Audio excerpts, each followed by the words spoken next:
नहीं है, बल्कि मैंने तो पार्लियामेंट में खड़े होकर कहा कि लखवी के साथ साथ अगर हो सके तो हाफिज सईद को ही पकड़ो, बुड्ढे को वो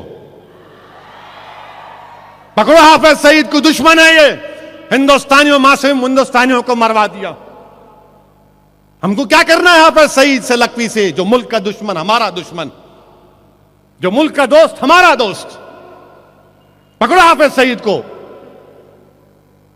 और भी कुछ कर सकते करो आप, कौन रोक रहे आपको? आप तो जॉन रैम्बो है ना,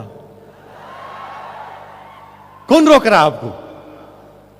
जो हिंदुस्तान का दुश्मन हो, हमारा दुश्मन।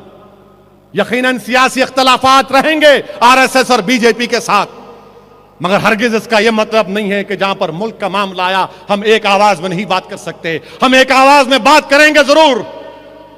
हिंदुस्तान की सालिमियत का खतरा होगा, हम बराबर आवाज देंगे।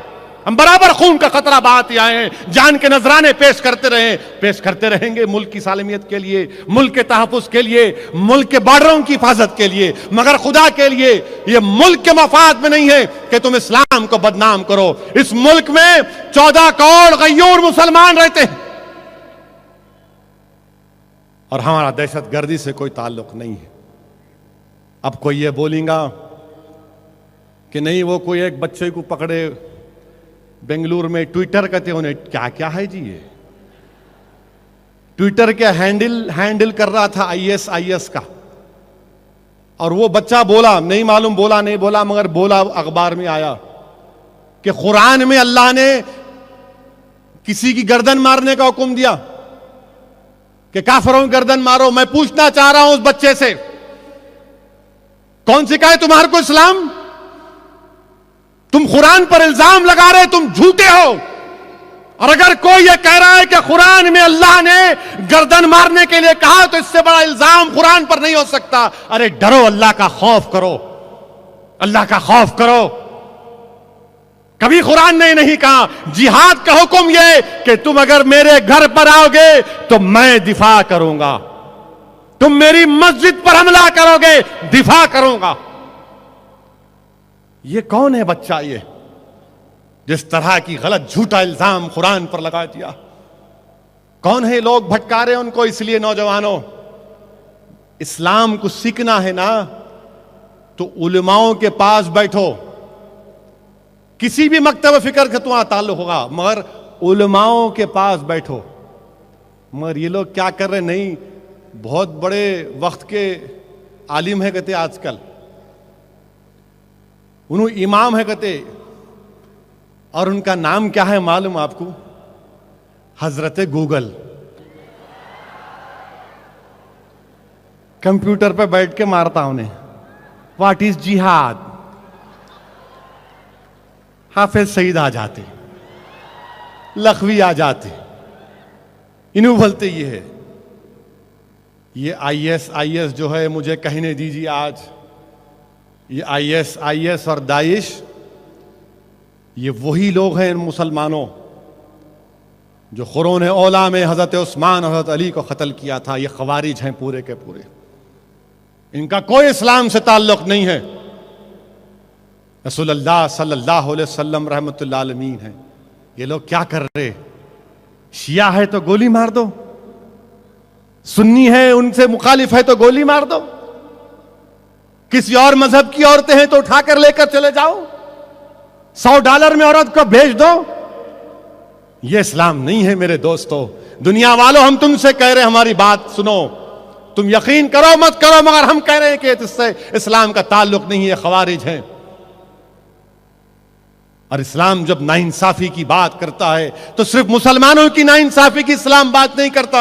इस्लाम बोलता है कि किसी से भी नाइंसाफी होगी तो हम उस नाइंसाफी का मुकाबला करेंगे। अगर दलितों को मारा जाएगा तो अहमदनगर हम गए, जहां पर एक दलित खानदान के 3 लोगों को कत्ल कर दिया गया। एक दलित खानदान के बच्चों को, जिस्मों को काट कर खेतों में उनके जिस्मों को डाला गया। तो असदुद्दीन ओवैसी, इम्तियाज जलील जाकर 2 घंटे उस दलित के घर में बैठे, उसकी मां की बात को सुने, उसके आंसुओं को महसूस करे, उसकी तकलीफ को महसूस किए। हम जब कहते हैं नाइंसाफी गलत है इस्लाम में, तो इस्लाम ये नहीं बोलता नाइंसाफी का मतलब सिर्फ मुसलमान। इस्लाम बोलता है नाइंसाफी किसी से भी ना हो, ये इस्लाम है। ये दाइश और आईएस याद रखो।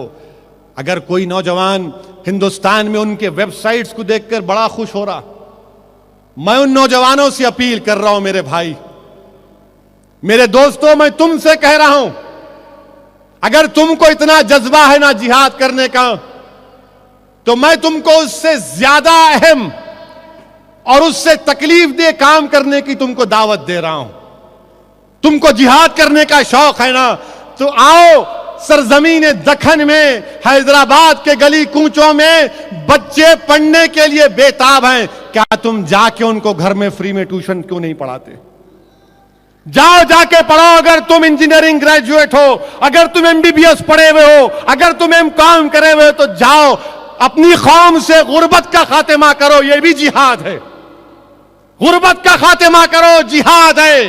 अगर तुम्हारे घर में तुम्हारी मां ज़ईफ है, तो रसूलुल्लाह सल्लल्लाहु अलैहि वसल्लम के इरशाद के मुताबिक अपनी मां की खिदमत करो। यह जिहाद से बड़ा। तुम अपने मां बाप को छोड़ के वहां जाते, कौन सा जिहाद है ये? किस लिए जा रहे हो तुम? हम लड़ रहे हैं, 55 साल से लड़ रहे हैं दारुस्सलाम के सरजमीन के वादे की, कि हमारा मंदिर का एक एक रुकन जेलों को गया, घर बार तबाह हो गए, कर्जों में आ गया, रोटी शीट खोली गई, गोलियां खाना पड़ा हमको। किस लिए हम कर रहे हैं ये? किस लिए कर रहे हैं? अपनी जाती शोहरत के लिए हरगिज नहीं, आपके लिए कर रहे हैं। मेरे अजीज दोस्तों, नौजवानों, आओ, जमहूरियत के रास्ते को अपनाओ और जिहाद करो। तुमको जिहाद करने का शौक है ना, तो आओ, तुम और हम मिलकर जमहूरी अंदाज में आरएसएस के साथ जिहाद करेंगे इंशाअल्लाह। डेमोक्रेटिक वे में करेंगे, कॉन्स्टिट्यूशनल वे में करेंगे। और अगर इस राह में जान जाती है, तो मुझे पूरा यकीन है कि मुझे और आपको शहीद का रुतबा मिलेगा इंशाअल्लाह ताला। वहां कहीं जाते भाई, घर में चिराग करो, फिर बाद में मस्जिद में करो। वो मां बाप से मैं कहना चाहूंगा कि अपनी सोच को भी